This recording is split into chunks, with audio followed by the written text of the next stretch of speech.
ரசூலுல்லாஹ் ஸல்லல்லாஹு அலைஹி வஸல்லம் அவர்கள் சொன்னார்கள், நிஅமதானி மக்பூனுன் ஃபீஹி கஸீரும் மினன் நாஸ். இரண்டு நிஅமத்துக்கள் இருக்கின்றன, அந்த நிஅமத்துகளிலே அதிகமான மனிதர்கள் பொடுபோக்காகவே இருக்கிறாங்க, பொருட்படுத்தாமல் இருக்கிறார்கள். அஸ்ஸஹத்து வல் ஃபராக், ஆரோக்கியமும் ஓய்வு நேரமும் என்று நபி அவர்கள் சொன்னார்கள். எங்கட ஆரோக்கியம் இருக்கிற நேரத்துல நாங்க எவ்வளவெல்லாம் எங்களுக்கு இபாதத்து செய்யலும், எவ்வளவெல்லாம் அமல் செய்யலும், எவ்வளவெல்லாம் எங்களோட அந்தஸ்துகளை உயர்த்தேலும், ஆனா நாங்க செய்யறது கிடையாது.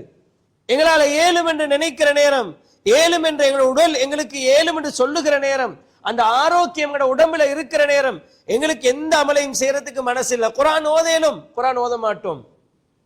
எங்களுக்கு தொலையேலும், தொழ மாட்டோம். எங்களுடைய திக்ருகளை செய்யலும், செய்ய மாட்டோம். எங்களுக்கு எந்தெந்த அமல்களை எல்லாம் செய்யலும் அதெல்லாம் செய்ய முடியும், ஆனா செய்ய மாட்டோம். வசதி உள்ளவர்கள் அடிக்கடி அடிக்கடி தர்மங்களை செய்து கொண்டிருக்க முடியும், ஆனா செய்ய மாட்டோம். அல்லாஹ்வுடைய திருவசனம் எப்படி நமக்கு சொல்கிறது? வஅன்ஃபிகு மிம்மா ரஸக்னாக்கும், உங்களுக்கு நாங்கள் தந்திருக்கக்கூடிய ரிஸ்கிலிருந்து நீங்கள் செலவழியுங்கள் என்று அல்லாஹ் தஆலா சொல்கிறார். நாங்க சம்பாதிச்சது, நாங்க கஷ்டப்பட்டது, நான் கஷ்டப்பட்டு தேடினதுன்னு யாருக்கும் சொல்ல இயலாது. ஆனா அல்லாஹ் என்ன சொல்றான்னா, உங்களுக்கு தந்ததிலிருந்து செலவழியுங்க. எங்களுக்கு அல்லாஹ் தஆலா தந்திருக்கக்கூடிய அந்த ரிஸ்கில் இருந்து எங்களுக்கு தர்மங்கள் செய்வதற்கான வாய்ப்பு இருந்தும் அதை நாங்க கொடுக்காம இருந்துட்டு, மனிதன் எப்ப யோசிக்கிறான் தெரியுமா? தனக்கு சுய புத்தி இருக்குது, நல்ல ஆரோக்கியம் இருக்குது, ஒரு விஷயத்தை தான் தேடினது செலவழிச்சிட்டு எங்களுக்கு தாராளமாக அதுல இருந்து இன்னும் தேடலாம் என்ற அந்த தைரியம் இருக்குது. இவ்வளவு இருந்தாலும் ஒரு மனிதன் அந்த தர்மத்தை செய்ய மாட்டான். எப்ப யோசிப்பான் தெரியுமா? மரண தருவாயிலே அவனுடைய உயிர் கைப்பற்றப்படுகிற நேரம், சக்கராத்துடைய நேரம், அல்லாஹ் கிட்ட கெஞ்சுவான். செய்யாத அமல்களுக்கு அல்லாஹ் கிட்ட மன்னிப்பு கேட்பான். யா அல்லாஹ், செய்யறதுக்கு அவகாசம் தா என்று கேட்பான். 1000 வருடங்கள் அவனுக்கு கொடுக்கப்பட்டாலும் மனிதன் நன்றி கெட்டவனாகவே இருப்பான். அல்லாஹ்வுக்கு அவன் நன்றி கெட்டவனாகவே இருப்பான். அவன் அவனாகவே தான் இருப்பான். ஆனா அல்லாஹ் தான் என்ன செய்வான் தெரியுமா? என்னுடைய அடியானை நான் மன்னிக்கணும் என்று அல்லாஹ் முடிவெடுப்பான். அடியானை நான் மன்னிக்கணும்னு முடிவெடுப்பான்.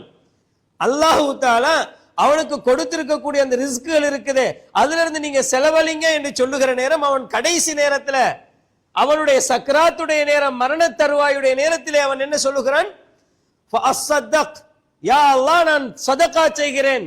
வஅகும் மினஸ் ஸாலிஹீன், நான் சாலிஹான ஒரு மனிதனாக மாறுகிறேன் என்று அவனுடைய மரணப்படுக்கையில் அவன் கேட்கிறான். இவனுக்கு அல்லாஹ் தஆலா அவகாசம் கொடுக்க மாட்டான். அல்லாஹ் அவனுக்கு அவகாசம் கொடுக்க மாட்டான். மனிதனுடைய நிலைமை என்ன தெரியுமா? எப்பவுமே கடைசிக்கு தான் யோசிக்கிறது. அப்ப அந்த தர்மத்தை கூட அவனால கடைசி அந்த அல்லாஹ் தஆலா கொடுத்திருக்கக்கூடிய பொருளாதாரம் என்ற நிஅமத்தை அவனுக்கு செலவு செய்து அல்லாஹ் கிட்ட நன்மை அடைந்து கொள்ள வேண்டுமே, சுவர்க்கத்தில் அந்தஸ்தை உயர்த்தி கொள்ள வேண்டுமே என்ற நோக்கம் அவனுக்கு இல்ல.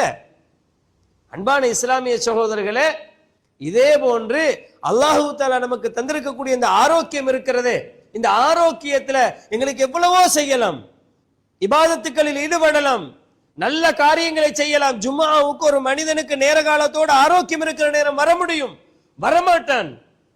வயசான காலத்துல அந்த நோய் வந்ததுக்கு பிறகு ஜும்ஆ தவறுகிற நேரம், சில நேரங்கள் அந்த உணர்வுகள் வருகிற நேரம், நான் ஜும்ஆவுக்கு நேரத்தோட போயிருக்கலாமே என்று யோசிப்பான்.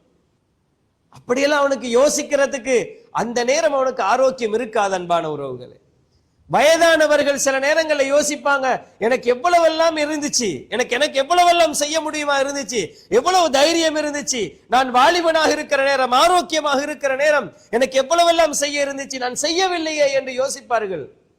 சில நேரங்கள்ல இப்ப நோயாளிகளாக ஆகினத்துக்கு பிறகு அவங்க வாலிபத்தை பற்றி, அந்த ஆரோக்கியத்தை பற்றி யோசித்துக் கொண்டிருப்பார்கள். அன்பான உறவுகளை, யோசிப்பாங்க, எனக்கு கண் பார்வை இருந்துச்சு, எவ்வளோ குர்ஆன் ஓத முடியுமா இருந்துச்சு, ஆனா நான் ஓதல்லையே. என்னுடைய கால்கையில நல்ல தைரியமாக நான் நடந்து செல்வதற்கு என்னுடைய கால்கையில சக்திகள் இருந்துச்சு, நான் பள்ளிக்கு போயிட்டு தொழலையே. வயசான காலத்துல யோசிப்பான். ஜமாத்து தொழுகையை தவறவிட்ட வயோதிபர்கள், நான் தொழுதிருக்கலாமே என்று வயோதிப காலத்தில் யோசிப்பார்கள். ஆனா மனிதன் அந்த ஆரோக்கியத்தை புரிந்து கொள்வதில்லை, வீணடித்துக் கொண்டிருக்கிறான். இதைத்தான் ரசூலுல்லாஹ் சொன்னாங்க, மிக முக்கியமான 2 நிஅமத். அந்த நிஅமத் எங்களுக்கு நிஅமத்தாகவே விளங்குறல்ல. ஏன் தெரியுமா? காசு கொடுத்து வாங்கல. ஆரோக்கியத்தை காசு கொடுத்து வாங்கினோமா? நாங்க ஒரு காய்ச்சல், ஒரு தலைவலி, ஒரு நோய் என்ற நேரம் செலவழிக்கிறோமே, அந்த செலவழிக்கிற நேரம் தான் பெருமதி விளங்குது. நான் தலைவலி இல்லாம இருந்தால், காய்ச்சல் இல்லாம இருந்தால், என் உடல் ஆரோக்கியமாக இருந்தால் என்று நாம செலவழிக்கிற நேரம் யோசிக்கிறோம். எங்களுக்கு அல்லாஹ் தஆலா உடம்பில் இருக்கக்கூடிய ஒவ்வொரு பார்ட்ஸையும் எவ்வளவு நிஅமத்தாக தந்திருக்கிறான். ஒரு ஆளுக்கு அவனுடைய உடம்பில் இருக்கக்கூடிய ஒவ்வொரு பார்ட்ஸையும் நினைச்சு பார்த்தாலே விளங்கும் அன்பான உறவுகளே, எவ்வளவு பெருமதியானது. இப்ப எனக்கு இந்த கண்ணாடியை கழட்டு சின்ன எழுத்துக்களை வாசிக்கலான்றது எவ்வளவு கவலையா இருக்கும் தெரியுமா? இதே மாதிரி ஒவ்வொருவருக்கும் இருக்குமா இல்லையா?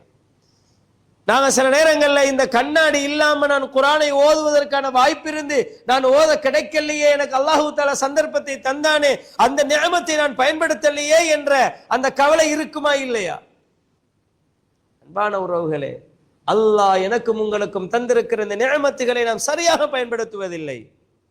பொடுபோக்காளர்களாக இருக்கிறோம், வீணடித்துக் கொண்டிருக்கிறோம். அதைத்தான் ரசூலுல்லாஹ் சொல்றாங்க, 2 நிஅமத் இருக்குது, அதுல மனிதர்கள் பொடுபோக்காகவே இருக்கிறாங்க. அடுத்தது அன்பான உறவுகள் என்ன தெரியுமா?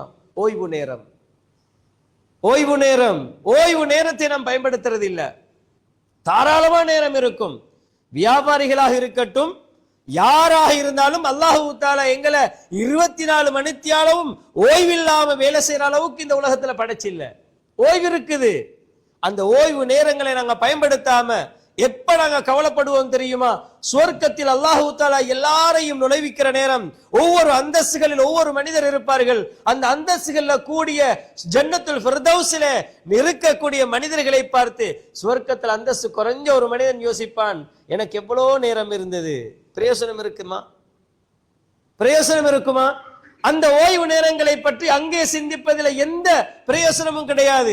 அன்பான உறவுகளே, நானும் நீங்களும் ஒரு பயணம் போறோம்னு வைங்க, எங்களுக்கு நாங்க நடந்து போறோம் அல்லது வாகனத்துல போறோம் அல்லது கடையில வேலை செய்து கொண்டிருக்கிறோம், வியாபார ஸ்தலங்களிலே இருக்கிறோம், வீடுகளிலே இருக்கிறோம், நாம் அமர்ந்திருக்கிற நேரமும் சரி, நடந்து கொண்டிருக்கிற நேரமும் சரி, ஏதோ ஒரு வகையில் பிஸி இல்லாத நேரம், யாரோடைய பேசிக் கொண்டிருக்கிற நேரம் இல்ல, செய்கிற நேரம் அல்ல, அதல்லாத ஏனைய நேரங்களில் எங்களுக்கு திக்ர் செய்ய இயலாதா? ஒரு சுப்ஹானல்லாஹ்வை சொல்வதற்கு எங்களுக்கு எவ்வளவு நேரம் போகும்? அல்லாஹ் தஆலா தொழுகைக்கு பிறகுதான் ரசூலுல்லாஹ் மூலமாக நமக்கு வழிகாட்டுகிறான். சுப்ஹானல்லாஹ் 33, அல்ஹம்துலில்லாஹ் 33, அல்லாஹு அக்பர் 33 என்று வழிகாட்டுறான். ரோட்ல போகல 33 சொல்லலையே. அந்த சுப்ஹானல்லாஹ்வுக்குள்ள பெருமதி என்ன? ஒரு சுப்ஹானல்லாஹ்வை ஒரு மனிதன் சொன்னான், அவன் சுவர்க்கத்தில ஒரு பேரித்த மரத்தை அவனுக்கு நட்டப்படுகிறது என்று அருமை தூதர் ஸல்லல்லாஹு அலைஹி வஸல்லம் சொன்னாங்க. சுப்ஹானல்லாஹ் என்பது, அல்ஹம்துலில்லாஹ் என்பது வானத்துக்கும் பூமிக்கும் இடைப்பட்ட மிக விசாலமான சிறப்புகளை கொண்டது என்று ரசூலுல்லாஹ் சொல்லி காட்டுறாங்க. இதெல்லாம் எங்களுக்கு கண்முன்னுக்கு தெரியாதனால நம்ம எதையும் செய்யறது இல்ல. எங்களுக்கு ரோட்ல போற நேரம், கடையில் இருக்கிற நேரம் சுப்ஹானல்லாஹ் சுப்ஹானல்லாஹ் சுப்ஹானல்லாஹ் சொல்ல முடியுமா இல்லையா?